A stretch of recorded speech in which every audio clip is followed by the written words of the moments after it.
Oyez, oyez, qu'est-ce qu'on est content d'être en votre compagnie. C'est vendredi et vendredi, eh bien, là, une partie en tout cas est à la fête. On espère que c'est le cas chez vous, on espère que vous vous portez très très bien. Merci de regarder le Grand Talk. Et ce soir, je suis très très heureux de vous annoncer qu'il y a autour de cette table des personnes charmantes, des personnes intelligentes et pertinentes, et bien sûr qui constituent les meilleurs chroniqueurs du monde, et je le pense. Avec nous, il y a... Non, je garde le meilleur pour la fin. Kevin Aubin. Bonsoir. C'est pas que c'est pas le meilleur. Parce qu'il fait soir, bonsoir. Bonsoir, exactement. On a besoin de s'en convaincre, nous. Élisée Boloukou, comment allez-vous? Je vais très bien. C'est vendredi, vous avez tombé le costume? Toujours. Voilà, c'est d'ailleurs de là que vient l'expression « à bas coste ». C'est ça. À bas le costume. Le vendredi, pas de costume. Voilà. Et puis le vendredi étant le meilleur jour, ou du moins le jour que j'aime le plus dans la semaine, vous imaginez donc toute mon euphorie. Votre tenue est en tissu? C'est un tissu made in Faso, Burkina Faso. D'accord. Okay. C'est un peu en référence à ce pays que j'aime bien. Ouais. Voilà, où j'ai beaucoup d'amis, beaucoup de connaissances. Et puis je veux aussi être très africain. Très, très parce bien. que c'est bien de porter ce qui vient d'ailleurs, mais ouais. il est aussi important de promouvoir ce qui vient de chez nous. Vous commencez à être panafricain? Je suis africain tout court. Non, il n'est panafricain là? Non, africain tout court. D'accord, ok. Bonsoir Mélissa. Bonsoir Brice. Vous allez bien Mélissa? Ça va très bien. Bon, on est content. Hein. Hier, vous nous avez gratifié de votre présence. C'est bien. Je crois qu'on commence à s'habituer à vous. Mais on prie que ça continue comme ça, tous les soirs. Parce qu'elle est quand même sur l'affiche de l'émission. C'est le cas de le dire. Même si elle a fait 2 émissions, on est non. Je me réserve, c'est l'effet de surprise. Voilà. Et comme j'ai dit, le meilleur pour la fin, bon, enfin en même temps, je fais en même temps 2 choses. Et le meilleur, c'est moi-même. C'est vendredi. Qu'est-ce qu'on est content de vous savoir à nos côtés. Bon, alors j'ai une surprise. C'est exceptionnel. Bon, on a dit désormais les vendredis. On va rendre l'ambiance beaucoup plus... fun. Exactement, vous l'avez dit. Et ce soir, j'ai un vrai cadeau. C'est un vrai bijou musical que je vous offre à vous et aux téléspectateurs. Eh bien, c'est l'une des meilleures voix d'Afrique. Ce soir, sur le plateau du Grand Talk, eh bien, nous ouvrons les portes avec Jaël, s'il vous plaît. Merci.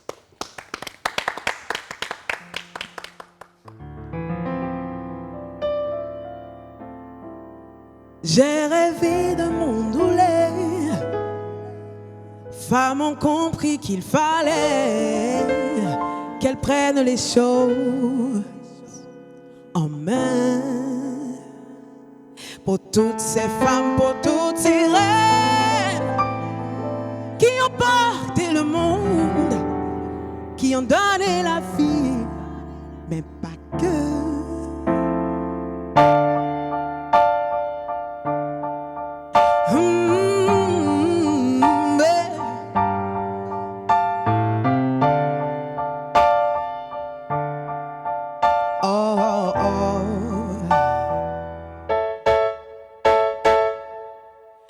Nos fiertés sont jouissives. Quand des coups taillés dans du bois, Amazon transperce les tabous et des pucelles. Nos esprits face aux abus. Je lève mon verre à celle qui se faufile entre les ficelles tirées par le système.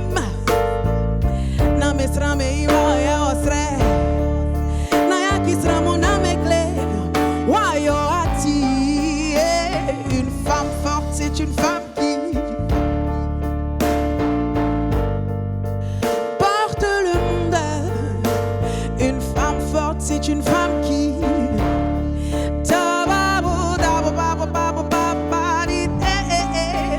une femme forte.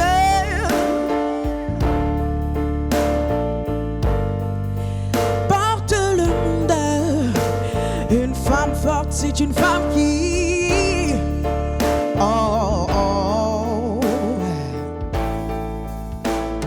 on va attaquer à black lama, on va attaquer à black, on va attaquer à cielieto, on va attaquer à idokaka, on va attaquer au mamé soigno pas. Est-ce qu'une femme ne s'arrête que là?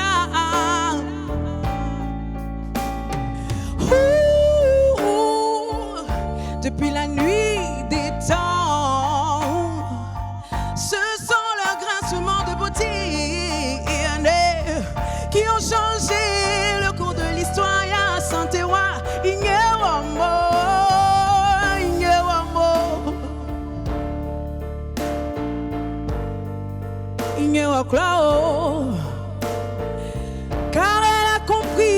sa place.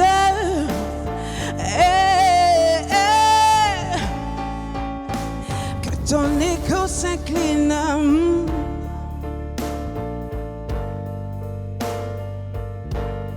Une femme forte, une femme forte.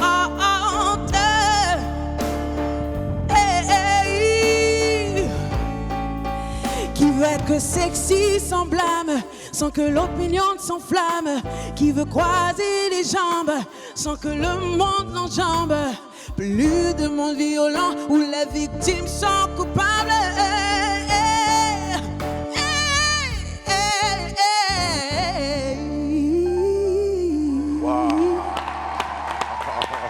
Bravo. Belle. Ouais. Ben, dis donc. Je continue de vous acclamer parce que c'est une très bonne musique. Bravo. Ça fait très plaisir, merci beaucoup. Bravo. Merci. Jaël Bonny, bonsoir. Bonsoir, Brice. Comment ça va? Oui, je vais bien, et vous? Bon, ben, devant cette performance-là, on ne peut que dire waouh. On voulait souffler 15 secondes parce que, franchement, on a beaucoup de choses à. Bon, moi, je me dis, moi, je chante comme ça, après, je suis dans le coma. Non, mais moi, je pouvais accompagner. Hein. Avec un grand couplet. Il disait merci. Oh, Non, mais- je pense qu'elle Ouais, ouais. peut s'en passer. Voilà, parce que C'est gentil, vraiment- mais bon. J'ai Merci beaucoup de le hésité sur la partie femme forte. Je vais vous faire reprendre. Non, moi, j'avais un autre couplet, en fait. Homme fort, Ouais, homme responsable. Je me disais. Très bien. Alors justement, là on a entendu, on a parlé de femmes et tout ça. Le temps que Jaël reprenne un peu sa respiration, je vais vous proposer d'évoquer la question d'un dîner que j'ai trouvé très particulier pendant la Saint-Valentin. C'est pour ma grande révision. Vous avez des dîners d'amoureux, des dîners de couple et tout ça. Et bien il y a une structure, je retrouve le nom de la structure, et c'est Wix Events, eh bien, qui a proposé le dîner des célibataires. Voilà, quand même. C'était la première édition, organisée donc par cette structure-là. Et l'objectif était de célébrer, donc, à travers ce dîner, la Saint-Valentin dans un cadre de rencontre et d'échange. Oui, c'est vrai. Je trouve que c'était bien d'y penser quand même, Kevin. Oui, franchement, aujourd'hui, on pense que les réseaux sociaux ou les applications de rencontres en général sont les seules clés de voûte pour trouver l'âme sœur, alors qu'il y en a qui sont vraiment timides, il y en a qui souffrent d'une timidité extrême, qui n'arrivent même pas à parler avec quelqu'un via les réseaux, même via les différents sites de rencontres qu'on connaît. Donc, ce genre d'initiative permet, je pense, de les extirper de leur bulle solitaire et puis de potentiellement rencontrer leur conjoint ou conjointe. Donc, c'est très bien. En plus, il y a Bettika qui chantait, tant qu'à faire.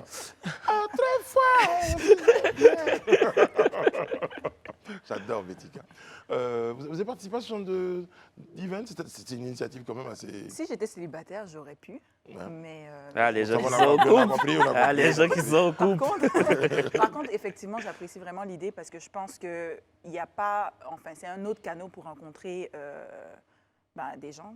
Quand on est célibataire, et quelquefois, ça peut être difficile. Très, très bien. Et au-delà même de l'amour, enfin, je veux dire, on peut se faire un carnet d'adresses professionnelles ou amicales si on n'a pas trouvé. C'est pas l'objectif. Oui, c'est pas l'objectif, mais si tu n'as pas trouvé. C'est pas l'objectif. Non, mais de toute façon, toutes les grandes histoires d'amour, quand elles sont vraiment grandes et belles, commencent par une belle amitié. Oui, mais moi, Bah je trouve, de toute façon, pour qu'il y ait mariage ou pour qu'il y ait rencontre, pour qu'il y ait, disons, connexion, il faut qu'il y ait rencontre. Oui, donc Voilà. justement, on descend chercher camarade d'abord. C'est ce que je dis. On Je dis blague donc, la le personne. fait déjà de trouver, C'est ton mot de trouver d'opérateur. un autre cadre, le fait de trouver déjà un autre cadre qui permette quand même de faire des rencontres, moi, je trouve que dans le fond, il n'y a rien de mal à cela.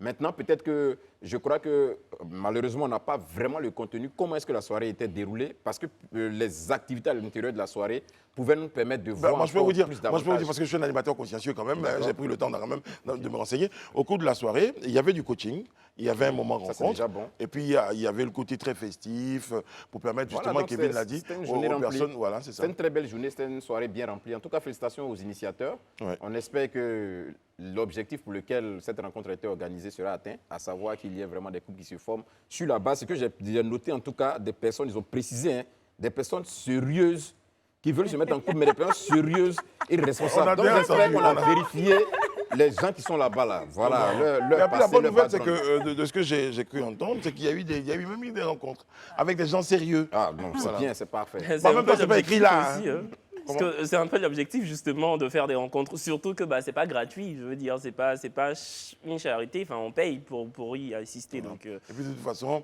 on fait des rencontres. Voilà, la base c'est la rencontre. Après maintenant, il y a le cheminement qui permet justement de consolider l'idée de la rencontre, qu'est-ce qu'elle est bonne ou pas. Mais c'est pas la rencontre là que vous avez déjà pensé à faire des enfants. Enfin, là je suis un peu le boy quand même. Parce que là, vous laissez ça à l'appréciation des rencontrés. Non, mais je veux dire, la rencontre, ça permet de créer le contact. Là, on n'a qu'à s'entendre là-dessus. Mais Brice, moi j'ai une question, est-ce que ça se fera chaque Saint-Valentin ou est-ce que du coup ça se fera de façon sporadique plusieurs fois dans l'année? Parce que si on doit attendre chaque 1 an pour aller au dîner des célibataires, c'est compliqué. Des célibataires. Non, mais ça veut dire qu'il y a d'autres canaux pour pouvoir rencontrer. Mais non, ce dîner-là. Moi, je pense que ces initiatives sont à saluer. Voilà, il faut bien sûr. encourager Ouais. pour avoir plus d'occasions. Parce que sinon, c'est quoi? La fête. En général, on sort ou on les rencontre ou à l'église ou dans une communauté religieuse. Donc, C'est ça. on a besoin de plus Il faut d'initiatives. forcément des cadres, en fait. Puis je pense que la prochaine édition, on aura Jaël quand même en prestation. Ah, mais oui, nous, de toute manière, on est toujours là, on Bah, participe ouais. à tous les événements. Et puis, les on babous, observe un peu, on voit de belles choses C'est ça. pour la exactement. plupart du temps. Bon, alors, je ne sais pas, j'ai regardé tout à l'heure, et ça, c'est vraiment ce que j'ai comme. Ouais, tu as remarqué aussi. On a remarqué, je crois qu'il y a une image de la présentatrice, et ça va être sympa. Tiens, on a retrouvé la présentatrice. Mais voilà. ok, ok. C'est pas unique. Ah, Voilà, c'est ça, tu as le présenté. visage me disait quelque chose. Ouais, oui. j'ai remarqué un truc comme ça rapidement. Mais bon, voilà, félicitations. Il y a des vocations qui sont nées. Ouais, mais non, bon, au-delà de la vocation, je pense qu'on doit aller au-delà de cette image et puis qu'on nous dise un peu tout ce qui a découlé après cette présentation. Comment ça Je suis très, très impatient de savoir un peu. Mais elle était à la présentation Oui, d'une soirée des célibataires. oui. Donc, j'ai besoin de savoir la suite. Tu veux le béret. C'est important. Ah, est-ce que la présentatrice même Bon, oui, voilà, oui, d'accord. voilà. D'accord, je comprends. En tout cas, je me renseignerai pour vous, monsieur Élisée Bolougbe. Merci beaucoup. Si tant que ça vous intéresse à ce point, C'est important. très bien, vous me direz pourquoi. Bon, c'était la première édition et certainement qu'on en aura d'autres. Et puis bonne chance et bon vent aux organisateurs. Puis dîner des célibataires, j'ai trouvé ça assez insolite quand même. Et assez gonflé quand même. Hein. On a tout le monde fait la Saint-Valentin avec le dîner couple. Et ils disent, nous, on fait le... Parce qu'ils sont nombreux quand même les célibataires dans ce monde. Il faut penser à ces personnes. Voilà. C'est important. Voilà. Pour qu'il y ait des couples demain, il faut que les célibataires se rencontrent. Effectivement. Voilà. Je me tourne vers vous. Tout à l'heure, on a apprécié votre magnifique voix. C'est ça. Merci beaucoup. Jaël, qu'est-ce qui déclenche en vous cette passion pour la musique? Parce que pour ce qu'on a entendu là, il faut être passionné. Ça commence très tôt. Voilà, aussi loin que remontent mes souvenirs, 8 ans déjà. J'avais la passion pour cette musique, pour la musique, parce qu'à la maison, tout le monde touchait un peu à la musique, que ce soit en termes de chant, en termes d'instruments de musique et tout ça. Et puis, au fil du temps, ça grandit, et je ne savais pas que ça allait prendre autant de pas dans ma vie. Quand je décide, par exemple, en 2014, de me lancer de manière professionnelle, là, je quitte la fac. Ah oui. Ça a été un moment assez particulier, mais aujourd'hui, je ne regrette pas. Parce Et que je sens la que les vie de parents retour, aussi, en même temps. oui, au niveau des parents, ça n'a pas été évident. Mais moi, je pars du principe que quand on a une vocation, en fait, voilà, le seul ennemi, c'est nous-mêmes. En fait, si on n'y arrive pas, on ne peut pas en vouloir à quelqu'un, que ce soit aux parents, que ce soit à la société. Le premier ennemi, c'est nous-mêmes. Si on n'arrive pas à atteindre nos objectifs, c'est à nous-mêmes qu'on doit, on doit en vouloir. Et moi, je suis heureuse aujourd'hui d'être là, de m'être accrochée et puis de me retrouver aujourd'hui sur le plateau du Alors, Grand Hall. moi, je suis peut-être votre papa. Et alors, Jaël, tu as quitté la fac. Oui. D'accord, tu as décidé de te lancer dans la musique. Oui. Qu'est-ce que ça t'a apporté voilà. De façon concrète aujourd'hui, on m'a tellement dit à chaque fois que, même en tant que femme, qu'il ne fallait pas exprimer ce qu'on a à l'intérieur de nous qui est différent, qu'aujourd'hui je suis fière de me tenir là, fière droite, exprimer mes idées, mes opinions à travers ma musique, inspirer. Parce que de plus en plus, il y a des femmes, des jeunes hommes qui m'écrivent, qui me disent « Oui, voilà, tu nous as donné envie en fait, de nous lancer ». Parce qu'on ne va pas se mentir, hein, la musique ici en Côte d'Ivoire, on a encore du chemin. Et voir des personnes qui me disent être inspirées par ce que je fais et qui ont envie de suivre mes pas, alors que je ne suis pas encore une superstar, ça, moi, m'encourage, me dire que j'ai fait le bon choix. Après, derrière aussi, c'est un métier, c'est mon travail, c'est ma profession. Et donc, cela me permet voilà, de vivre convenablement. Donc, ça m'a apporté beaucoup de choses. Et puis, le respect aussi, finalement, de papa, qui voilà, sa fierté, Ouais. qui n'hésite pas quand il a l'occasion de dire ah j'ai ma fille qui chante, etc. Et voilà plein d'avantages. Voilà. Une chose est certaine, hein, c'est de toute façon, comme le dit l'adage, hein, fais ce que tu aimes et tu ne travailleras pas un seul jour. Donc, Exactement. faire ce qui est passionnant, c'est la chose la plus importante. Exactement. Je sais de quoi je parle parce que j'ai vécu un peu une expérience similaire à la vôtre. Aujourd'hui, je vis ma passion qui est le journalisme. Je Mais pensais que toute c'était la ma- chanson. Non, non. Je me suis dit, J'ai eu une expérience similaire. J'ai dit une expérience similaire, ça ne veut pas dire forcément, voilà, le journalisme, mais ce n'est pas ce que j'ai fait de toute ma vie. Ok. Il y a eu des moments où j'ai fait autre chose. Ok. J'ai dû Notamment travailler en banque. Ah, par exemple. Voilà. Oh, Ah, vous avez le profil. Là. Vous avez le Et profil donc, du- voilà, et donc j'ai du dû caissier abandonner ça. méchant.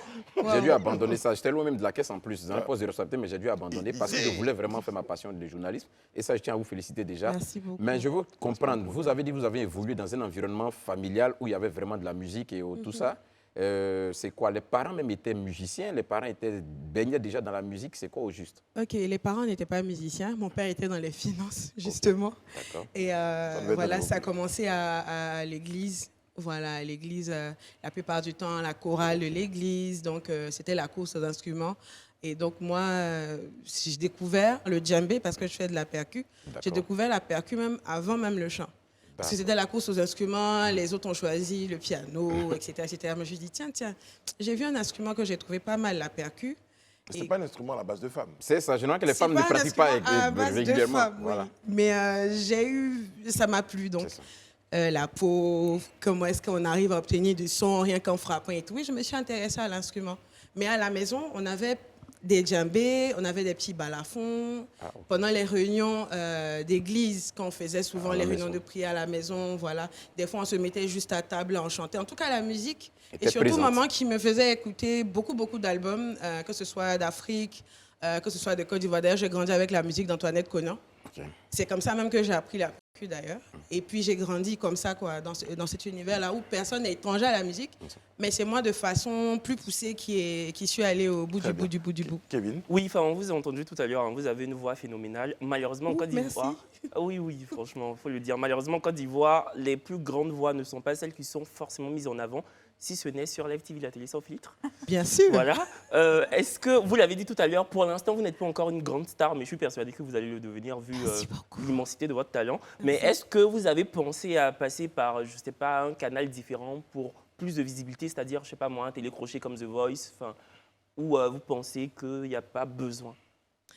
Alors, mon avis sur les télécrochets, c'est que il y a quelques années, je crois avant de lancer ma carrière, je crois que j'ai participé à un concours de chant et j'ai été retenue sur, je crois, 100 candidats. Je pense que j'ai été retenue. Et puis cette année-là, il y a eu la guerre dans le pays où je devais aller, comment on appelle ça, où je devais aller compétir. À la base, je n'étais pas trop chaude. Et donc, je me suis dit, ça, c'est un signe peut-être que mon chemin, il est différent. C'est vrai que j'y ai longuement pensé, les télécrochets, mais après, derrière, c'est une question de feeling, quoi. Là, pour le moment, je n'ai pas plus de feeling par rapport à ça. Et même si l'occasion se présente, pourquoi pas Pourquoi me pas? présenter Why un not? Why not? télécrochet. Je ne suis pas fermée. Et là, par exemple, je note que vous avez été bercé par diverses cultures musicales. Oui, Et à un moment, vous passez par les interprétations. oui. Et justement, ce passage par ce berceau de pluralité musicale là, ça finit par façonner en vous une artiste qui évolue dans la variété. J'y arrive. Mais En vous avez un fait, style particulier. voilà, Je en vais le fait, trouver finalement le terme. En fait, l'interprétation dans ma carrière, c'est drôle parce que c'est venu très tard. Vraiment, vraiment. Moi, j'ai été influencée par plusieurs musiques tout au long de ma vie, par la soul, C'est ça. par le jazz, mais ça. surtout, l'avantage, c'est qu'on a fait beaucoup de villes à l'intérieur du pays. Donc, j'ai eu le temps, en fait, de côtoyer plusieurs rythmes, plusieurs langues, et je me suis rendu compte à quel point la Côte d'Ivoire, elle est belle. Riche. Et elle est riche, C'est ça. vraiment, vraiment, c'est incroyable. Et moi, donc, comment je décide de me lancer? Et je décide de me lancer en mettant toutes ces influences-là ensemble pour former quelque chose d'homogène. Je me suis dit, mais pourquoi me contenter d'un seul truc alors que je peux faire plusieurs choses? Et puis je me suis lancée. Au début, ce n'était pas évident. Les gens se disaient, mais pourquoi mélanger tout ça? Et puis au final, c'est pas mal, hein? Et puis après, ce sont les mouchoirs. Donc, Alors, ça vous m'a chantez- fait plaisir. vous- L'interprétation est venue en 2016, tout à fait par hasard. dans un projet caritatif Back to Soul. Voilà, donc l'interprétation est venue comme ça. Et puis, je me suis lancée et puis j'ai découvert ça comme ça. J'ai aimé, mais je réinterprète, comme j'ai l'habitude de dire. C'est différent. Je prends une chanson et puis en fonction de mon feeling, moi, je l'arrange comme je veux, quoi. J'ai fait ça sur plusieurs titres. Un titre de qui, par exemple, là, par exemple Là, Antoinette Conan Antoinette Conan, non, mais Yodé et Siro, Ah bon, Coco. ça Oui. Ah, ok, d'accord. J'ai fait Yodé Siro Coco, j'ai fait Le jour de Chantal Taïba, l'un pour l'autre de... Voilà, j'ai fait ma version Comment on fait ça, cette version de Chantal Taïba. Ouais, par exemple. D'accord, ça fait... Ta-da-ta-ta, ta-da-da-da, ta-ta-da-da-da-da. Un jour, il n'y aura plus de larmes. C'est un peu comme... Wow. Même Chantal est fait, ouais. Oui, elle a beaucoup apprécié d'ailleurs. Mais, Oui, vraiment, vraiment. On sent dans la voix, après le premier titre et puis ce que vous venez juste d'interpréter, on sent quand même une véritable approche vers la soul music. Est-ce que vous êtes vraiment influencé par ça? Parce Oui, que là, beaucoup. quand vous avez chanté, j'ai pensé tout de suite à Seal, en fait. Oh, Ce chanteur wow. américain. Oui, Oui, Seal, oui, qui est une référence en matière de soul music. Oui. Vraiment, vous avez un peu le feeling. Est-ce que vous êtes influencé par cette musique? Oui, beaucoup par la musique soul, par la musique jazz, hip-hop, la musique traditionnelle aussi. Voilà, et moi je me suis dit, c'est ce qu'on a ici, nous en Côte d'Ivoire, vraiment avoir du jazz de Côte d'Ivoire, de la soul de Côte d'Ivoire, sans que cela ne soit vu bizarrement. Moi je trouve que je kiffe Il y a un bien. album, Oui, il y a un album, un deuxième d'ailleurs. deuxième album, c'est ça Un deuxième album, le baptisé. Meet My Soul, justement. Pour répondre à la question, pour aller un peu plus en profondeur. Le premier s'appelait Beflemi, qui veut dire je m'appelle Ambaoulé.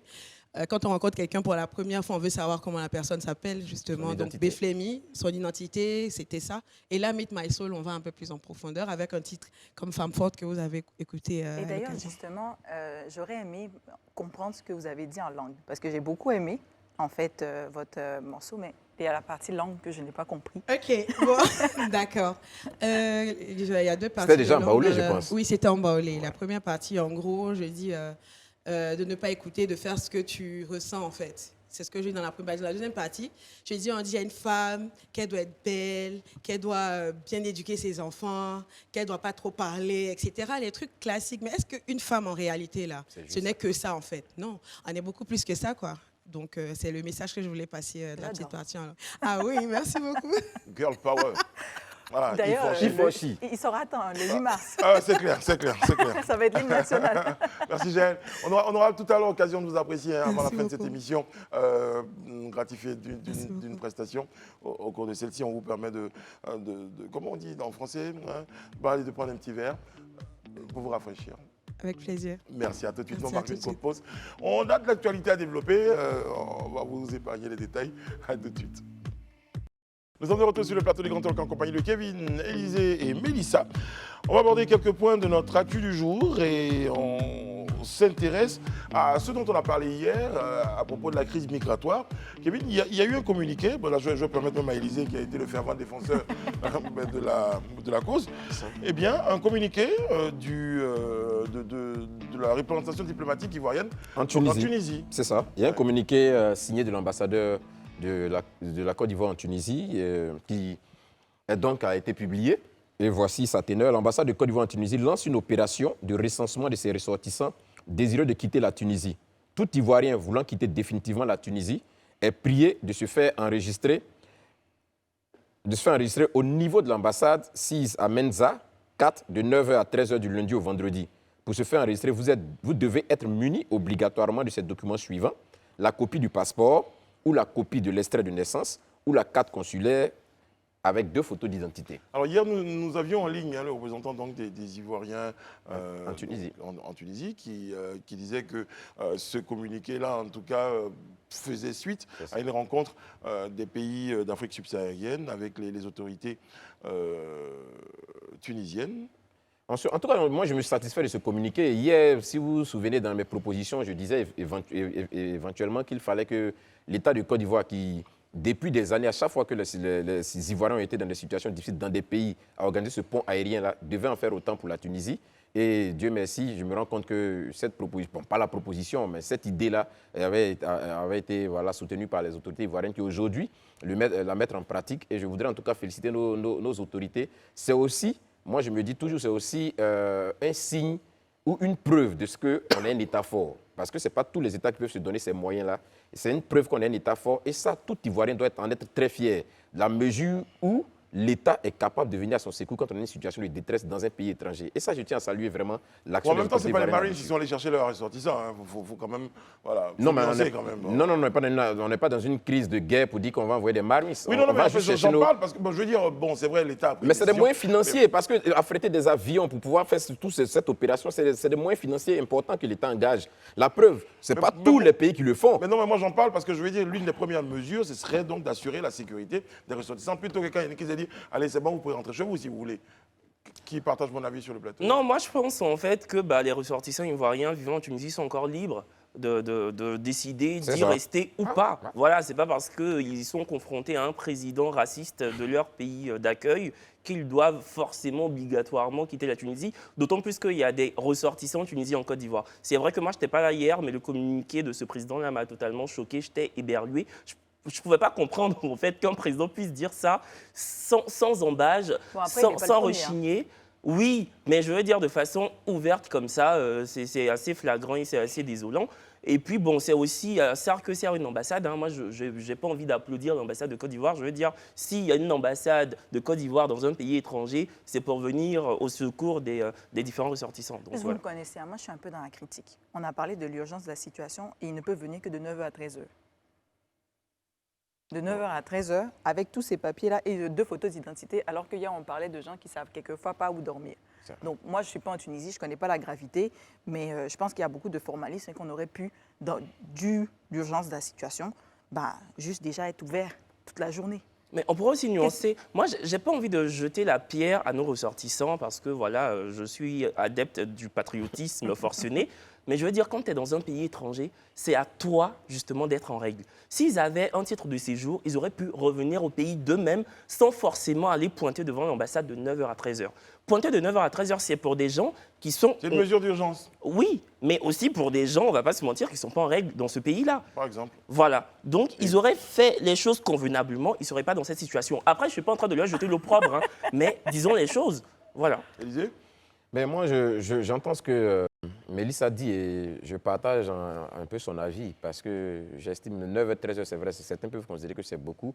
Mais comme on est dans une situation de détresse, je ne dirais pas d'extrême détresse, mais de détresse, il serait bien quand même que les portes de l'ambassade soient ouvertes beaucoup plus tard encore que ce délai qui a été donné. J'espère en tout cas, comme c'est un début, on espère qu'au regard peut-être de l'affluence et des mouvements qui se feront, d'autres dispositions seront prises. Mais je crois qu'il faut vraiment parler au plus pressé, au plus urgent, parce qu'aujourd'hui, comme on l'entendait hier avec les propos du président des Ivoiriens de la Tunisie, qui disait qu'aujourd'hui même certains dorment quasiment dehors, ne savent même plus où donner de la tête.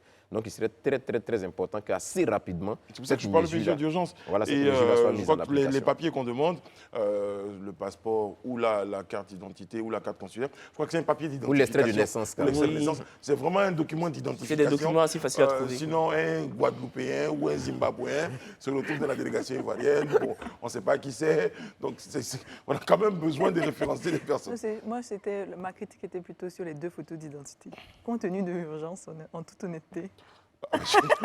Bon, peut-être même que les photos seront prises à l'ambassade. Peut-être que l'ambassade peut créer des conditions. Non, mais il y a besoin de photos pour justement, pour pouvoir mettre un visage Les sur un gens nom. n'arrivent pas à dormir, ils ne peuvent pas se déplacer.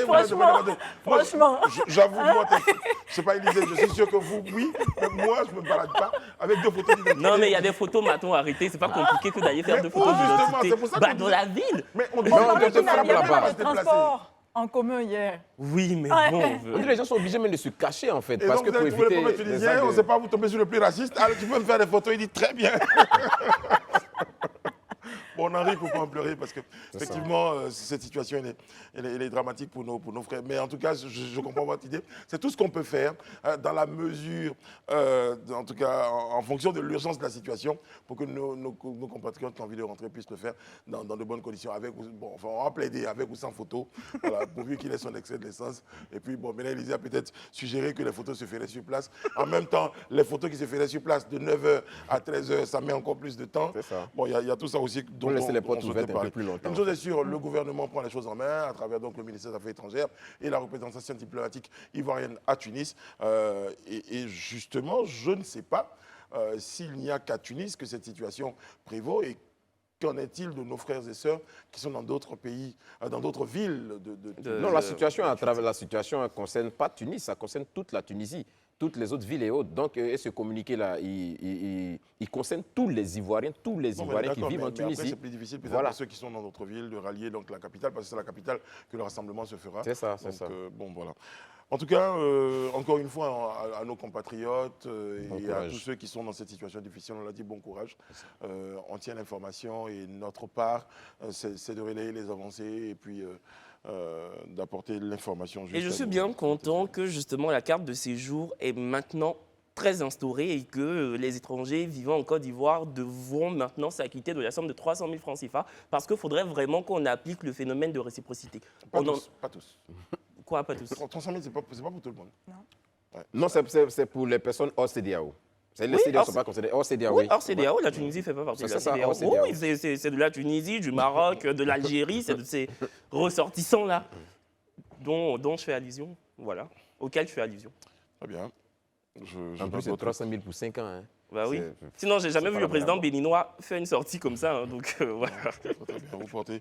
Vous portez-vous également votre combat, donc c'est bien, il n'y a pas de problème. Bon, on va parler de foot. Hein. C'est le stade de Boaké qui reçoit donc l'homologation de la CAF. Il a été homologué donc par la CAF, c'est la phrase dans le bon sens, pour le point de la Coupe d'Afrique des Nations 2023. On l'avait dit quasiment prêt, hein, Élisée, le stade de Boaké. Oui, on l'avait dit quasiment prêt. Effectivement, c'était l'un des stades qui, depuis quelques mois, plus ou moins, avait déjà fini de faire sa toilette et donc il attendait l'inspection de la commission de la CAF. Cette inspection a été faite la semaine dernière et à l'issue donc de cette inspection-là, la CAF a décidé d'homologuer le stade de Boaké, le stade de la paix de Boaké. C'est déjà une bonne nouvelle pour nous qui, il y a quelques semaines ici, nous interrogions où nous en étions avec les infrastructures à quelques mois de la CAN. Je pense que c'est déjà une très bonne nouvelle quand on nous dit que ce stade-là est homologué et même il va accueillir le prochain match des éléphants le 24 mars prochain face aux Comores.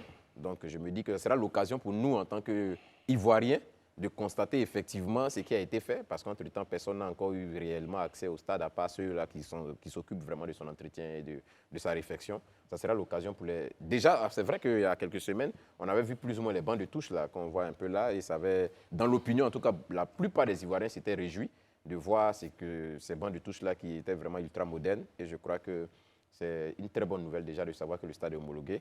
On est impatient de voir que les autres soient homologués. Juste un en moins. Un en moins. Un en moins. Oui, un en moins voilà, du lot. En plus de Yamoussoukro, Boaké s'ajoute. Donc là, maintenant, on attend Korogo, San Pedro et puis Ebempe. Mais hier, j'étais à l'occasion d'une visite dans un service, dans les tours au niveau du plateau. J'ai eu le privilège, en tout cas, de voir de là où j'étais le stade Houphouët-Boigny. Mais honnêtement, d'il y a un mois où j'avais vu le stade, à hier, ce que j'ai vu, franchement, j'étais fier. Honnêtement, la pelouse est posée. Il reste juste à mettre, disons, la piste d'athlétisme, mais la pelouse est posée. Et ça, il y a un mois, nous tous, on se posait la question à quel moment cette pelouse serait posée, parce que quand on voyait les travaux qui étaient là-bas, mais là, j'ai vu la pelouse posée et ils sont en train de travailler sur la piste d'athlétisme.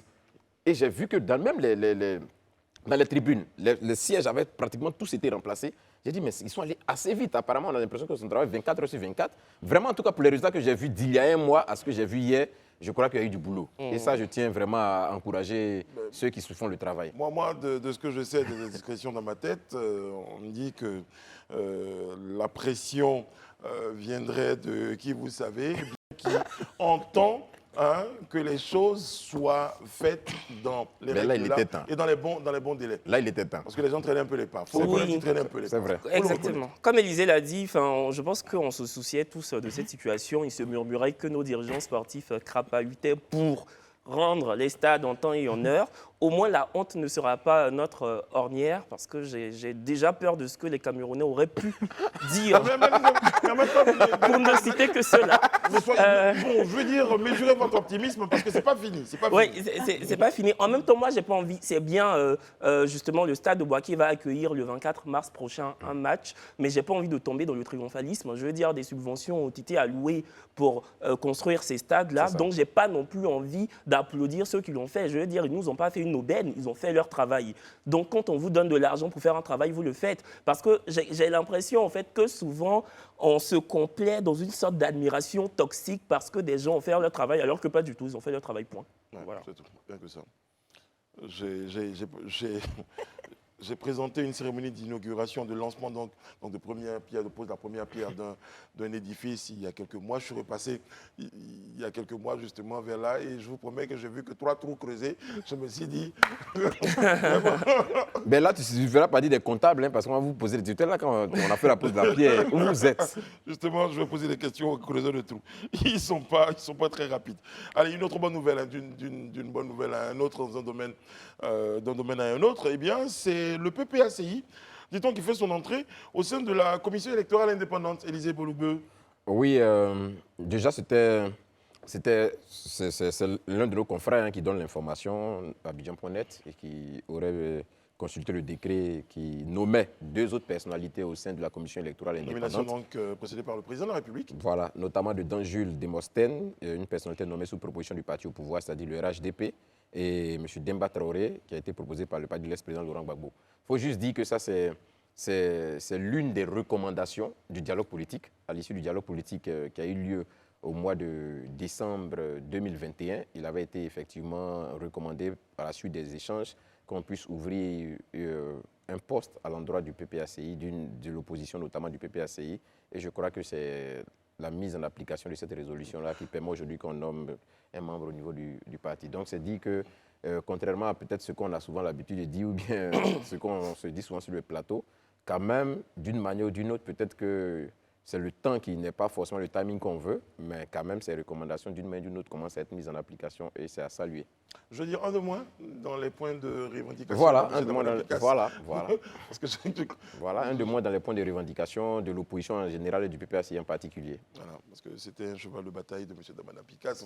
Vous avez lu une information, si le PPACI n'avait pas son représentant, donc ça va lui faire de la revendication en moins. Bon, ben on est content, et si tout ça participe à l'apaisement, à un climat apaisé, à la paix sociale, ben on dira alhamdoulilah. Oui, je pense que oui, nous sommes dans un pays dans lequel la démocratie règne sans embâge. Je veux dire, à moins d'être exempt de toute lucidité, on ne peut pas dire qu'aujourd'hui, nous sommes dans une sorte de non-démocratie. Voilà. Donc, c'est d'autant plus poignant que c'est un membre du PPACI qui est le parti du président sortant, parce que M. Laurent Gbagbo a quitté le pouvoir en 2011. Donc, ça revêt d'un vrai climat d'apaisement politique, sociétal. Donc, c'est très bien. Très bon. Prof, ça n'avait pas du triomphalisme.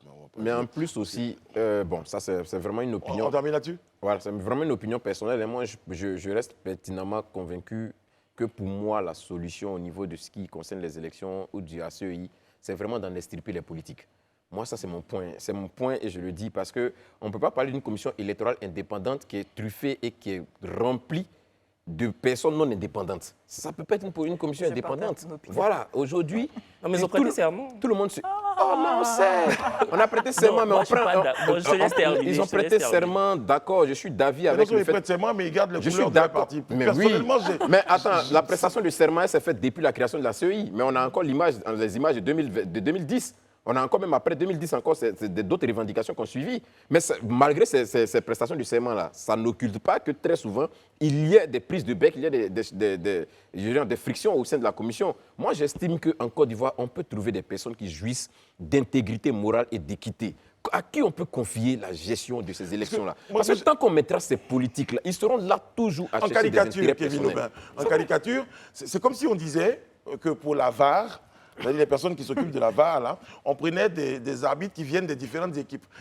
Donc, quand il y a un point qui ne va pas m'arranger, là, je vais dire ça, là. C'est pas hors-jeu. C'est tout. Non, et puis, ça va envoyer une discussion. Non, là, vous êtes en train de leur prêter, de leur imputer une certaine démagouille, alors qu'on ne sait pas. Non, pas du tout démagouille, c'est-à-dire que c'est oui, je vois ce que tu veux dire, des intentions, leur prête des intentions. Non, justement, moi, je pense que pour que le climat reste apaisé, pour que, justement, tout se passe comme ça se devrait, il ne faudrait pas qu'on commence à supputer, à supposer. Pas, mais ça, mais il y a des faits factuels. Non, mais il y a des faits, exactement. Mais là, on est vraiment dans une nouvelle ère. On parle de réconciliation nationale. Mais si, parce que toi, tu te bats sur quoi? Tu te bats sur des faits. Des faits antérieurs. Oui.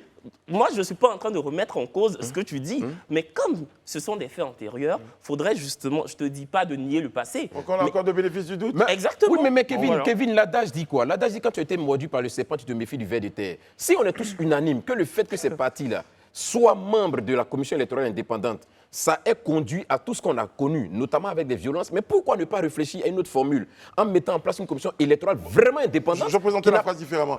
Qui est parti dans la commission électorale, ça n'est pas empêché qu'on connaisse les violences. Ce n'est pas ça qui a conduit, donc c'est différent. Bon, ça encore, on pourrait discuter. Hein. D'accord. Honnêtement, on pourrait discuter. Parce qu'en Ça réalité, n'a pas empêché. Hein. non, Voilà, on quel pourrait genre, ça discuter. n'a pas empêché. Et moi, je dis que c'est tellement simple pour moi, dans la mesure où dans chaque bureau de vote, tous les partis ont leurs représentants dans les bureaux de vote. Dans chaque, disons, commission locale, tous les partis ont leurs représentants. Mais au niveau de la commission centrale, on pourrait prendre des gens qui vraiment jugent une certaine crédibilité, une certaine équité et qui ont déjà fait des preuves. Et ça existe en Côte d'Ivoire. Il y a des gens aujourd'hui qu'on peut trouver en Côte d'Ivoire qui ne jouissent pas ou bien qui ne sont pas arrimés forcément à un parti politique et qui ont une analyse objective de la situation en Côte d'Ivoire. Et ces gens-là, on peut les réunir, leur confier cette mission. Jusqu'à ce que ces personnes-là délivrent des verdicts qui ne sont pas en faveur De ces partis. qui vont estimer que les autres là même. Mais Élisée, tu fais quoi avec le fait Bon, allez, que la Mélissa, on vous nomination est faite par le président de la Mais c'est de République? tout ça que je parle, justement. Mais en fait, c'est de tout ça que moi je parle. Parce qu'en fait, je me rappelle d'un des propos disons, de cet éminent constitutionnaliste-là, Ouraga Obou, qui, après avoir été nommé au Conseil constitutionnel, disait qu'il salue le président pour sa nomination en parlant un peu d'ingratitude. Parce que lui, il est en train de dire au président que ce n'est pas parce que tu m'as nommé que tu vas attendre de moi que je tranche en ta faveur si tu n'as pas la raison. Et ça, pour moi, c'est l'une des réformes qu'on doit pouvoir faire. Et je l'ai dit, ce n'est pas la première fois que je le dis sur le plateau, que ce soit au Conseil constitutionnel, que ce soit les postes en fait, qui sont chargés de l'arbitrage, de la situation. Pour moi, on peut trouver des mécanismes. Par exemple, le Conseil constitutionnel, pourquoi on ne mettrait pas en place un collège de magistrats qui, en son sein, déciderait de qui mérite d'être nommé président du Conseil constitutionnel? Peut-être pour lui donner la force, je dirais, républicaine, ça sera juste le décret que le président signera. Mais ceux qui vont nommer ou bien qui vont choisir cette personnalité-là, ça sera le collège des magistrats. Donc il y a vraiment des mécanismes qu'on peut essayer On d'explorer. dirait comme en France, hein, où il y a pas, on passera par une commission électorale indépendante. Ça existe là-bas? Bah oui. Je crois que c'est le ministère de l'Intérieur qui C'est organise tout, les c'est le élections. ministère qui Voilà, organise c'est le ministère de l'Intérieur qui organise. C'est l'État. Voilà, en fait. encore on va dire c'est l'État, et l'État, c'est le président. Bon, Non, mais voilà que l'État a organisé, puis il y a des présidents qui étaient au pouvoir qui ont perdu les élections. Donc ça dit que quelque part, le mécanisme est tellement huilé qu'on ne peut pas passer entre les mailles, en fait. Très bien, les amis, c'est bien noté.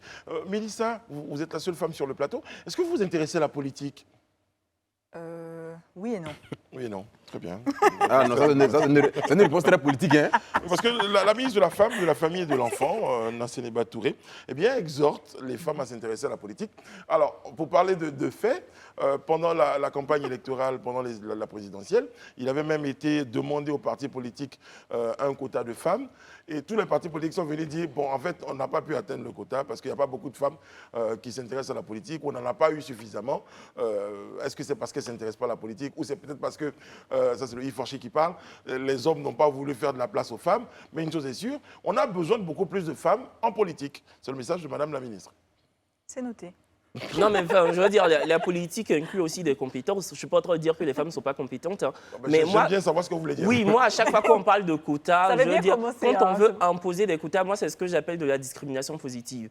Moi, je pars du principe, je n'ai pas envie de genrer la compétence. Si tu es compétent, tes compétences, on te prend. Ce n'est pas parce que tu es une femme ou tu es un homme qu'on devrait peut-être essayer d'évaluer ton dossier. Mais c'est parti.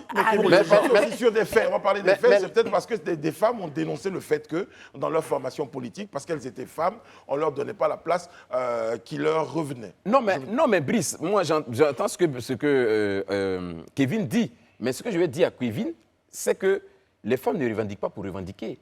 Elles s'arriment à une loi, la loi qui a été prise le 19 octobre 2019, qui impose à tous les partis politiques de donner un quota de 30% de femmes dans leur propre c'est ce qui me dérange. Mais c'est cette loi-là qui me dérange. Il ne suffit pas de donner de la place à des femmes qui... Enfin bref. Non, ce que je veux dire, je comprends. C'est-à-dire qu'on peut tout supputer sur la loi, mais dès l'instant que c'est une loi, elle a pour obligation d'être mise en application. Ça, c'est clair, parce que c'est la loi. Maintenant, les partis politiques, comme il le dit, après constat, peuvent se rendre compte qu'en réalité, cette loi-là ne permet pas, sa mise en application ne peut pas être effective dans la mesure où, au niveau même de leur parti, il est impossible d'atteindre ce quota. Mais on revient réviser la loi. Mais tant que c'est la loi, la logique voudrait qu'on prenne toutes les Mais autres la ça en me permet de application. réfléchir sur le modèle d'adoption des lois, parce qu'ils ont, ils ont adopté une loi sans expérimenter le fait. Mais personne n'avait un pistolet sur la tempe quand on votait cette loi. Hein.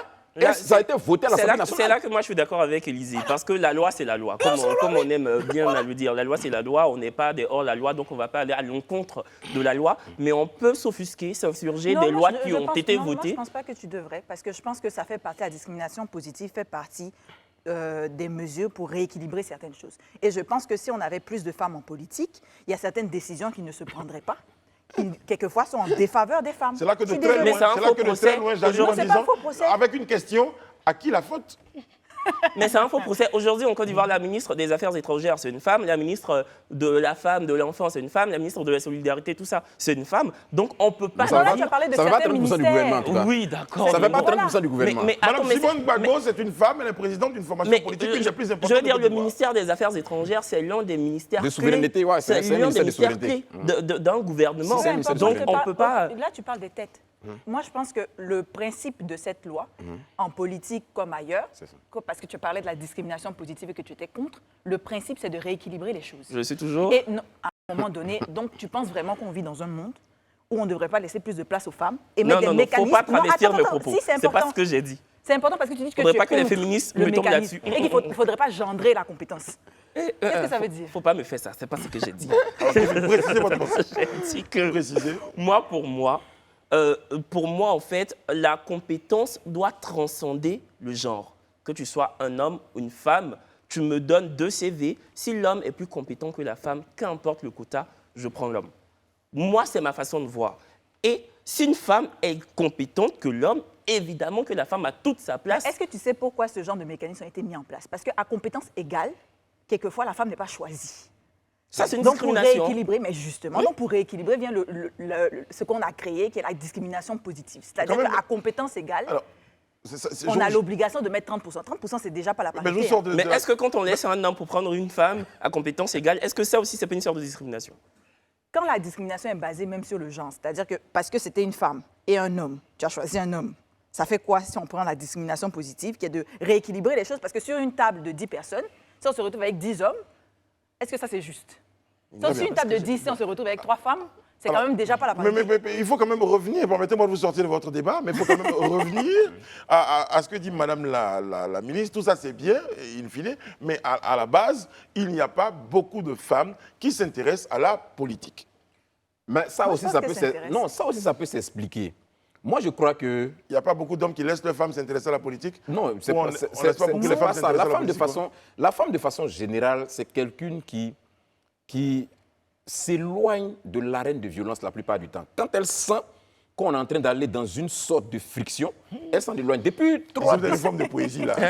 depuis 3 décennies, vous êtes tous unanimes avec nous que notre univers politique, notre environnement politique est fait de friction, est fait de violence, est fait vraiment d'actes de violence. Donc les femmes, généralement, même aujourd'hui... Élisée, quand tu Élisée, je ne veux pas laisser aller plus loin. Non, on a je vu vais des finir. femmes qui ont C'est mené une- des luttes à Grand Bassam, on a vu des femmes qui ont mené des mouvements Black Panthers et tout ça. Mais quand vous dites que la femme ne fait pas de la politique parce qu'elle veut s'éloigner... J'ai pas- non, mais voilà, c'est ça votre problème, Brice. C'est-à-dire vous exclusivez tout. Je ne sais pas ce que j'ai dit. J'ai dit l'une des raisons qui peut expliquer que les femmes ne soient pas très engagées dans la politique, c'est parce que naturellement la femme a peur de tout ce qui est violence. Elle s'éloigne de l'arène de la violence. C'est ce qui peut expliquer que les femmes là ne s'intéressent pas beaucoup.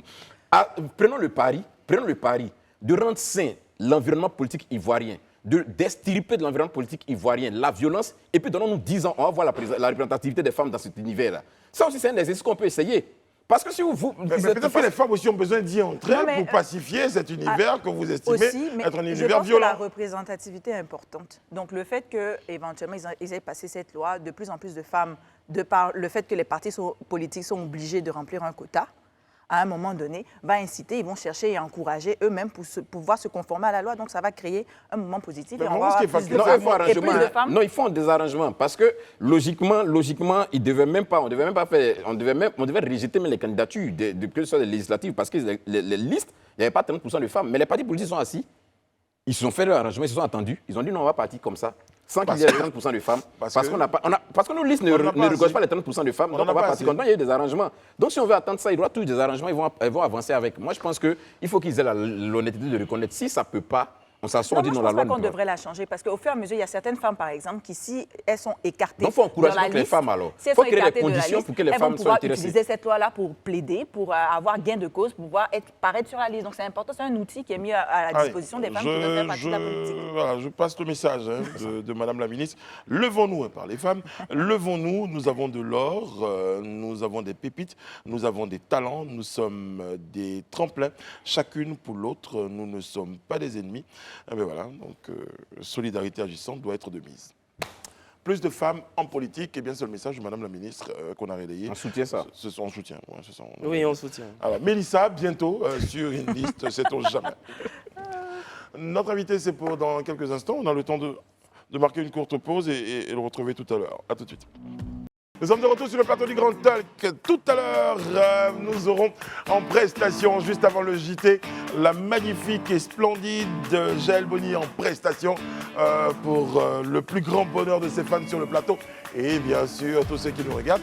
Les amis, on va évoquer dans notre grande actu une bonne nouvelle. C'est le gouvernement qui a décidé de débloquer donc une subvention de 2 milliards de francs CFA pour accompagner la création du fonds de garantie dédié au secteur de la boulangerie. Le pain. Oui, il faut dire que depuis quelque temps, quand même, on attendait des bruits, ça se susurrait qu'effectivement, les acteurs de la boulangerie voulaient revoir les prix à la hausse, compte tenu du fait que les intrants avaient considérablement augmenté.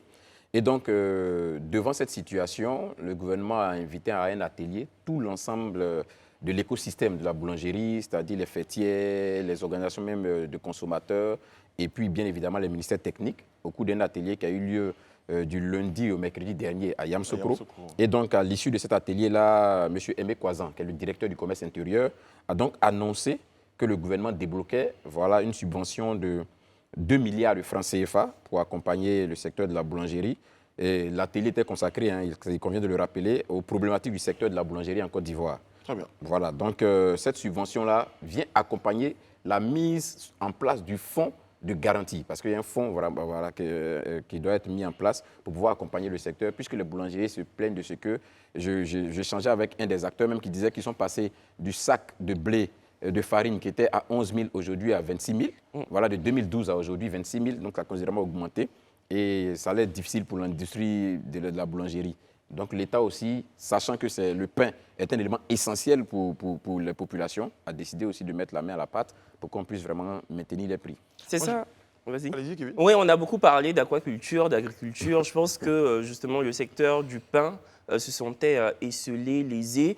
C'est un secteur justement qui sert à l'Ivoirien lambda. Je pense que tous les foyers, tous les ménages mangent du pain. Ça me fait penser à la chanson « Ah, le pain ».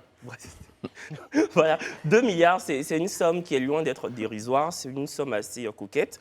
Et puis après, moi, je me pose la question, comment l'argent sera dispatché? Et puis, quid des pâtisseries? Est-ce que les pâtisseries sont prises en compte dans ce beau pactole? Parce que bon, il y a des pâtisseries qui ne font pas de pain, qui font des gâteaux, qui font des viennoiseries. Est-ce que justement... Mais c'est vrai. J'ai rien dit. J'ai une cousine qui est pâtissière. Oui, non, mais je suis d'accord. Donc voilà. Ça fait que de la Non, pâtisserie. mais à cette vous rencontre, portiez il y son avait- combat, j'avais bien compris. Non, mais à cette rencontre, mais il y avait aussi l'association des boulangers et pâtissiers, Mais voilà. voilà, qui était là. Donc les différents voilà, donc fêtiers ça étaient répond à ma représentés. question, Donc je ok. crois que tous ceux-là ont été pris en compte. C'est les vendeuses de beaux flotteurs, c'est moi qui n'y étais pas. C'est pas mal. Bon, en tout cas, c'est une bonne nouvelle. Le gouvernement qui suit de très très près la question donc, du pain, le ministre Souleymane Dirasouba entendait prendre des mesures fortes. Et puis je crois que c'est pour le plus grand bonheur des acteurs du secteur et de la population. Je C'est crois ça. qu'on va lui dire, bon, ben, félicitations, ministre. Et il y a tout son département. En musique, sur le plateau du Grand Talk, juste avant le JT, mesdames et messieurs, nous sommes très très heureux de vous annoncer en prestation Jaël, qu'on a pu apprécier en début d'émission. Elle sera accompagnée donc par son pianiste. Voilà, donc on profite de l'occasion pour saluer, parce que ce n'est pas tous les jours l'occasion qu'on a de saluer ces hommes de l'ombre, j'ai envie de dire, ces personnes qui accompagnent toutes C'est celles ça. qu'on voit. Et voilà, là, il y a le pianiste qui accompagne aujourd'hui. C'est l'occasion de faire un coucou à tous les musiciens, tous les musiciens de Côte d'Ivoire qui nous regardent. Bravo pour ce que vous faites. Vous accompagnez des artistes et ça fait plaisir. Jaël Bonny en prestation, c'est parti.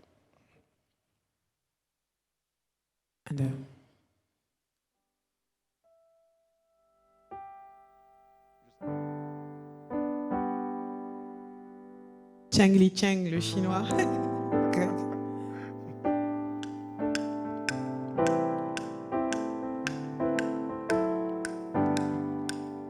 say, ooh, ooh, ooh, ooh, oh, oh, oh, oh, oh. Oh, oh, oh, oh, oh, oh. Oh, oh, oh, oh, oh. Un cloquet, yesterday come. You might want to sing it note for note, so don't worry. Be happy. Menti kekle. Ganga so don't worry. Be happy. So don't worry, be happy now. Oh, oh, oh, oh. So don't worry. Ne t'inquiète pas, ne t'inquiète pas.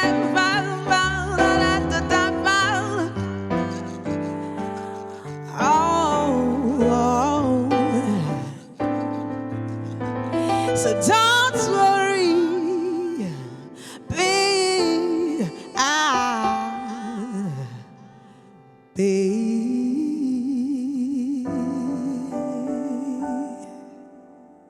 Waouh, bravo. Alors, Bravo. Brice, Oui. je vous en prends ça une petite minute. Ma tasse, vous la voulez?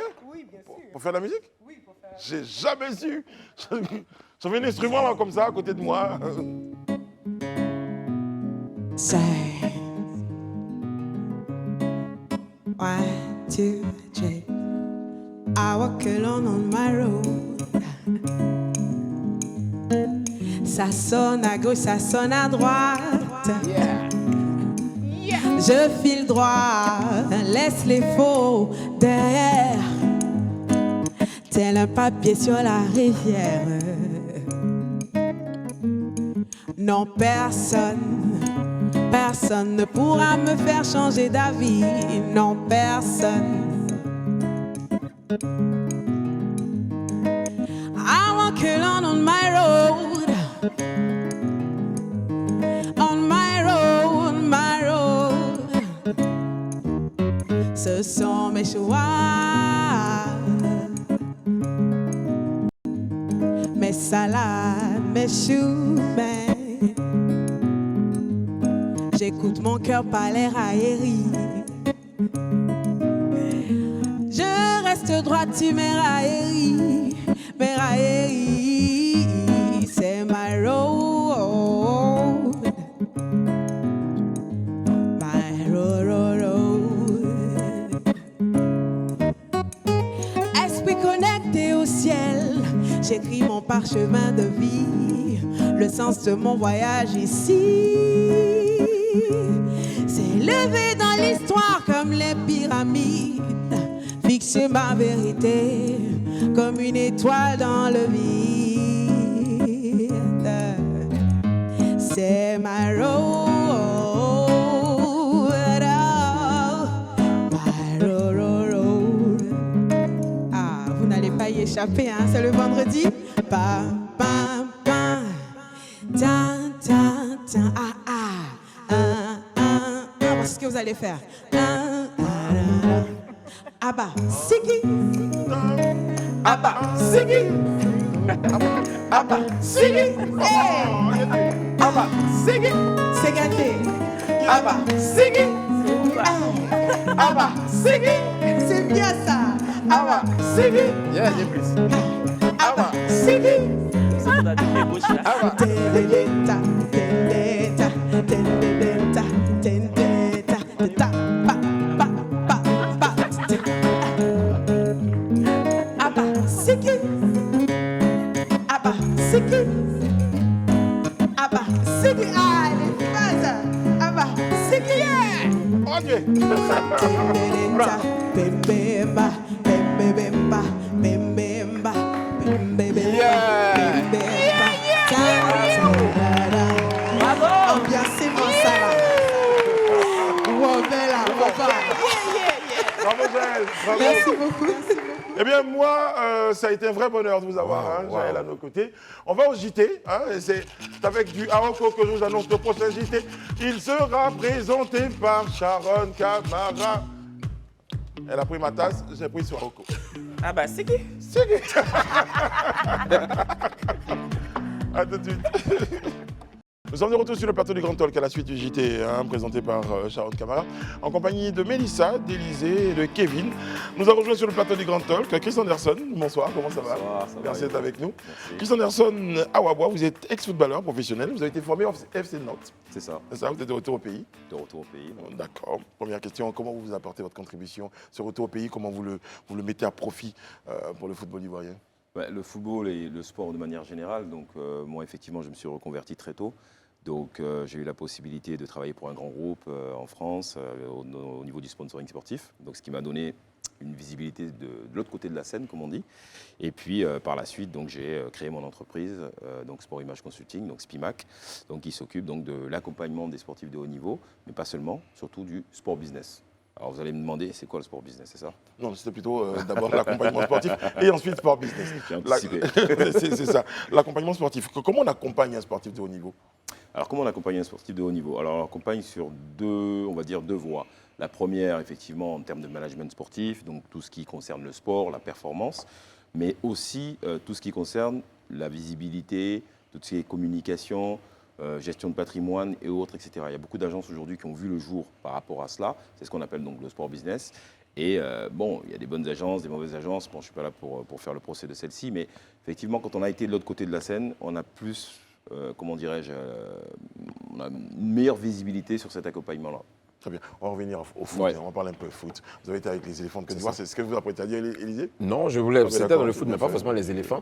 Il y a quelques jours de cela, ici sur ce plateau, je suis en train de faire une doléance aux anciens footballeurs, notamment Drogba, Yaya Touré et autres, tout ça, à qui je demandais peut-être de jeter un regard beaucoup plus accru au niveau du football local pour accompagner ces jeunes gens. Vous qui avez été formé dans un grand club comme FC Nantes, qui est l'un des meilleurs centres de formation au football en France, comment est-ce que vous pouvez apporter cette expertise? Est-ce que ça vous a déjà passé à l'esprit de venir vraiment implanter un tel centre en Côte d'Ivoire? Comment vous comptez vraiment mettre cette expertise à la disposition des Ivoiriens? C'est marrant que vous me posiez cette question parce que pas plus tard qu'hier, je suis allé visiter le Yakro FC, Yamoussoukro, où je les ai félicités pour déjà la démarche. Ils sont dans la dynamique de vraiment installer un véritable centre d'entraînement, un centre avec une économie circulaire, où donner vraiment les moyens à des jeunes de s'émanciper. Alors oui, je pense qu'aujourd'hui, on ne va pas arriver avec... on vient de France, on a joué au foot, on a vu ce qui se passe là-bas, on va amener ce qui se passe, amener le savoir-faire de l'Europe. Non, je pense qu'il faut aussi s'adapter aux réalités. Les réalités économiques dans le sport aujourd'hui, et ça j'insiste là-dessus, c'est pour ça que je suis venu à Abidjan, c'est qu'aujourd'hui on ne sait pas faire du sport business. Parce que en fait, ce que vous voulez aujourd'hui, au-delà du sport, au-delà de former des jeunes, pour former des jeunes, il faut des moyens. Pour avoir des moyens, il faut aujourd'hui générer, on va dire, des business autour de cela. Quand vous voyez les Parisiens, les Qataris qui vont au PSG, ils s'en foutent du Paris Saint-Germain. Ce qui les intéresse, c'est imposer Bein Sport, imposer QNB, Qatar National Bank, etc., etc. Donc, ils génèrent du business autour. Donc, ce qu'il faudrait déjà, dans notre mindset, c'est comment on peut créer une économie autour de cela pour donner les moyens à ces sportifs, à ces footballeurs, pour pouvoir évoluer dans des bonnes conditions. Aujourd'hui, regardez les conditions dans lesquelles évoluent nos footballeurs. C'est compliqué. C'est très, très, très compliqué. J'en ai presque honte des fois. Mais bon, quand on dit ça, on dit c'est l'Afrique. Il faut qu'on arrête de dire ça. Moi, je souhaitais revenir sur votre carrière. Vous avez un parcours footballistique assez particulier. Déjà, à 24 ans, vous lassiez de cette carrière un peu en dents de scie qui ne faisait pas fleuresque comme vous le souhaitiez. Entre la Suisse, l'Angleterre ou encore la Roumanie, c'est un club de 3e division à Toulouse qui vous accueille. Et à 24 ans, vous avez un enfant. Est-ce que c'est justement la naissance de votre enfant qui précipite votre départ précoce à la retraite ou pas? Il a bien bossé, hein. Ouais. Ouh, j'ai farfouillé un peu, j'ai regardé. C'est exactement ça, exactement ça. Je pense qu'à 24 ans, je stagnais un petit peu. J'ai fait beaucoup de pays et je stagnais. Et puis, lors d'un voyage de Saint-Denis, de la Réunion, Paris, 11 heures de vol, tout seul, vous réfléchissez. Vous arrivez à Paris, Jean-Luc Sassus, paix à son âme, qui était mon dernier agent, m'a dit écoute, j'ai un coup pour toi en Roumanie, etc. J'ai dit écoute, j'arrête. j'arrête parce que je pense qu'à un moment donné, il faut que je commence à me reconvertir et non pas arrêter le sport, parce que le sport, c'est une drogue, c'est une passion, hein, on continue. Mais au niveau du professionnel, donc j'ai arrêté, je me suis vite reconverti, j'ai repris mes études. Grâce à mes parents, j'avais quand même un bac.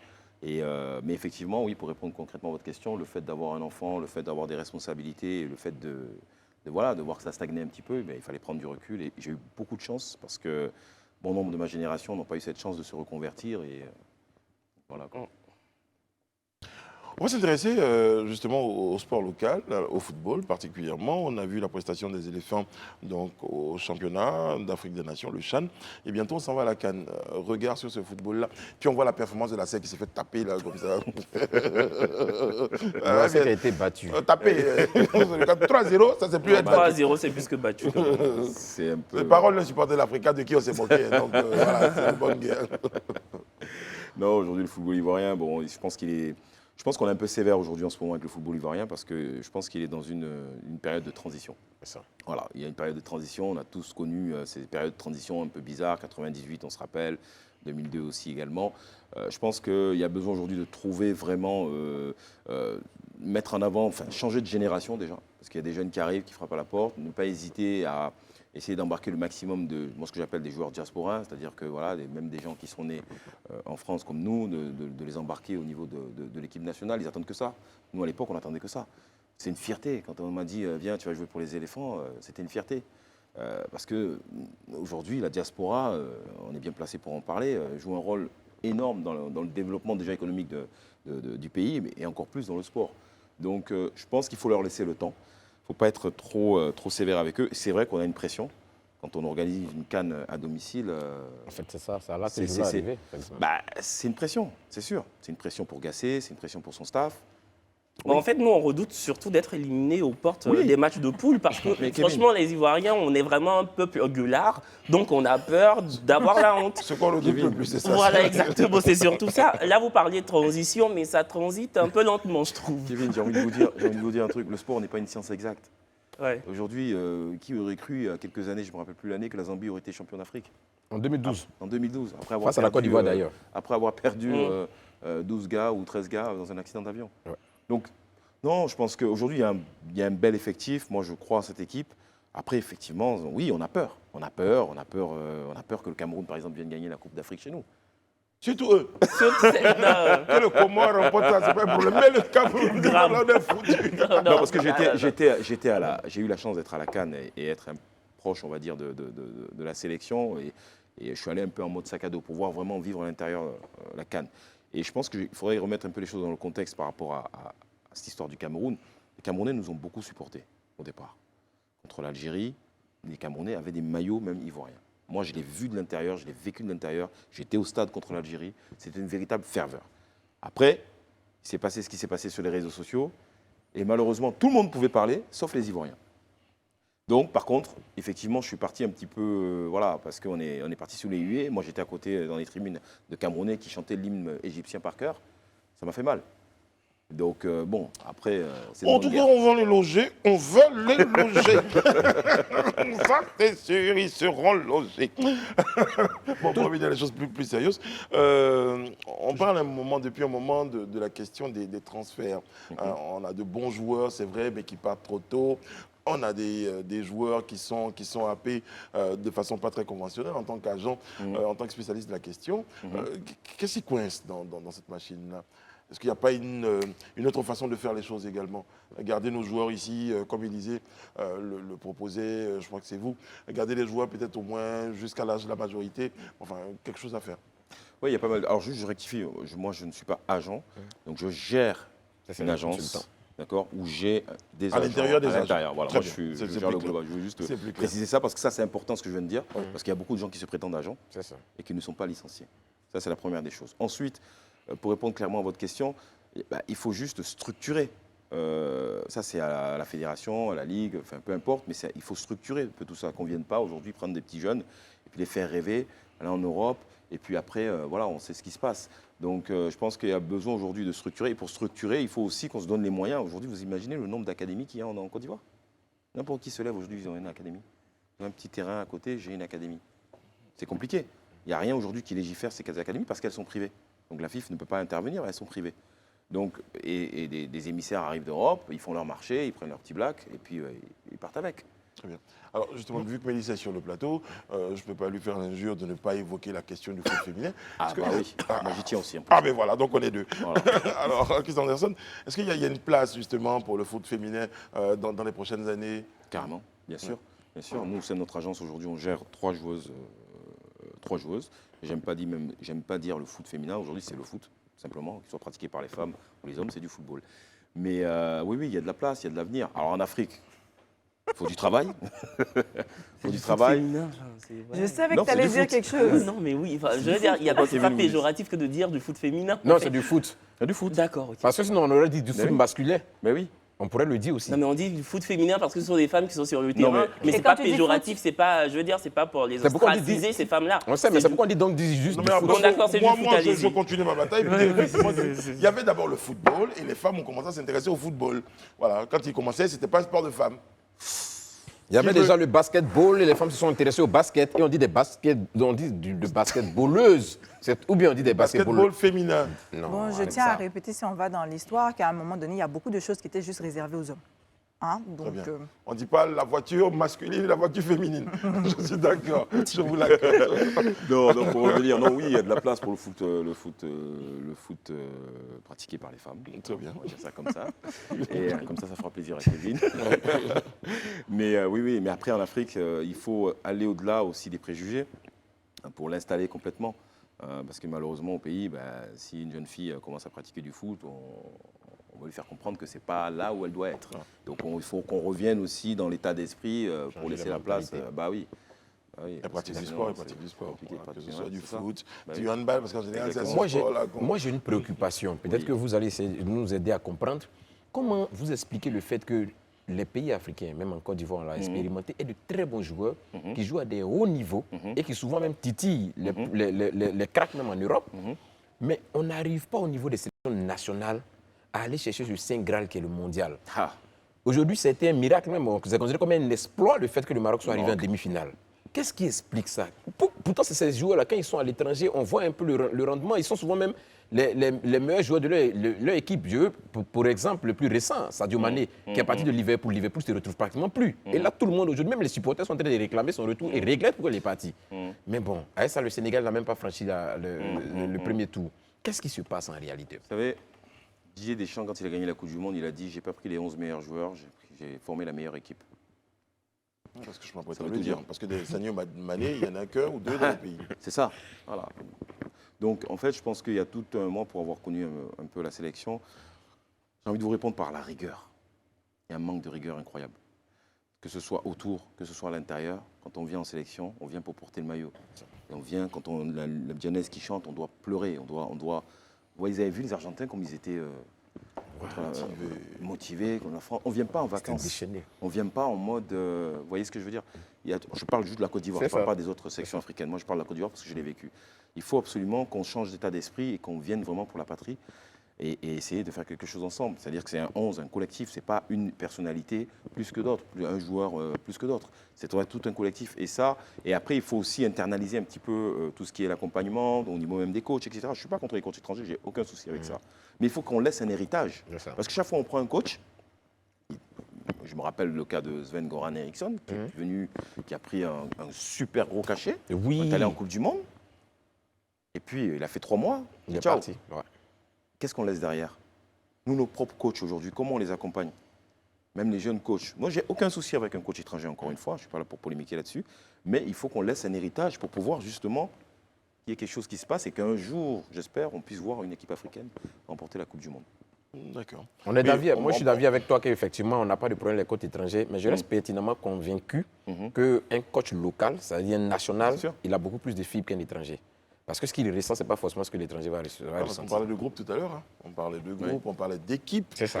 Parce qu'au fait, il n'y a pas l'équipe et le coach. Mais oui. Le coach fait partie C'est de ça. cette équipe-là, C'est ça. de ce bloc homogène là Bien qu'on sûr. recherche, Bien sûr. qui pense même façon. C'est-à-dire, il y a des regards de votre coach à la limite qui vous donnent des consignes, rien que dans le regard.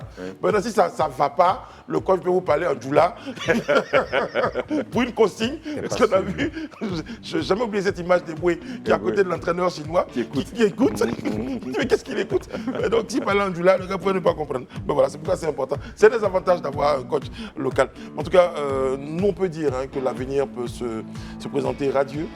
Parce qu'il y a des personnes comme vous qui avez décidé de prendre les choses à bras le corps et en main pour que le football ivoirien, le sport globalement, le football puisse retrouver ses lettres de noblesse.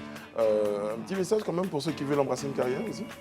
Il faut s'accrocher, il faut aujourd'hui faire preuve de courage et surtout ne rien lâcher. Ne rien lâcher quand on y croit, on peut y arriver. Après, il ne faut pas s'identifier à un tel ou un tel joueur, chacun a son parcours. Et puis, Dieu est au contrôle. Vous faites partie de l'association des anciens footballeurs? Il y a une association? Non. C'est ça? Non, pas du tout. Ok. C'est votre vie. Vous pouvez nous garantir qu'après le football, on peut vivre bien, même quand on n'est pas allé très loin, on n'a pas vécu pendant longtemps dans le foot? Bien sûr, bien sûr, il faut juste l'anticiper. D'accord. Voilà, l'anticiper, prendre les bonnes décisions au bon moment, avoir un facteur chance aussi. Moi, je peux dire quand même que sur mon CV, ce qui m'a permis aussi de frapper à la porte de grandes entreprises et de faire ce que je fais actuellement, c'est le fait aussi que j'ai été footballeur, ça aide aussi. Ça aide. Mais bon, il faut l'anticiper. Le problème, c'est qu'il ne faut pas rester dans « j'ai vécu, j'ai été ». C'est ça le souci des joueurs ivoiriens aujourd'hui. Et d'ailleurs, il y en a qui ont été catapultés au plus haut sommet, qui ont fait carrière pendant longtemps et puis justement qui ont dégringolé financièrement. Je pense à Ronaldinho par exemple. Donc, il y en a beaucoup. À la fin, Après, le problème, c'est qu'aussi les joueurs africains, on est souvent entre guillemets le père de nos pères, le père de nos mères. On a beaucoup de monde derrière. Et les gens ne comprennent pas à un moment donné quand ça ne sort plus. même c'est ça le souci.